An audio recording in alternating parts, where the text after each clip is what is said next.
जेव्हा आपण केसांची कुठलीही ट्रीटमेंट घेतो, लाईक कॅरेटीन, बुटॉक्स या प्रोटीन ट्रीटमेंट आहे, तर या ट्रीटमेंट घेतल्यानंतर आपण केसांची कशी काळजी घ्यायची, तर हेअर ड्रेसर जे आपल्याला शॅम्पू आणि कंडिशनर सजेस्ट करतात तेच फक्त आपण वापरायचे. त्या व्यतिरिक्त दुसरा कुठला शॅम्पू ट्राय करायचा नाही. केसांना ऑइलिंग करायचं नाही, कुठला मास्क लावायचा नाही, DIY काहीच करायचे नाही.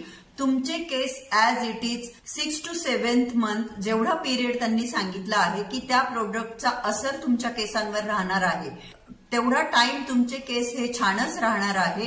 हो, वन्स इन अ मंथ तुम्ही हेअर स्पा करू शकता. त्या व्यतिरिक्त कुठलेही हिटिंग स्टूल तुम्ही तुमच्या केसांवर वापरायचे नाही. 6 ते 9 महिने तुमचे केस ऍज इट इज छानच राहणार आहे. जी तुम्ही प्रोटीन ट्रीटमेंट घेतलेली आहे त्यांचे जे रिझल्ट आहे ते 6 ते 9 महिने तुमचे केस छान ठेवतात.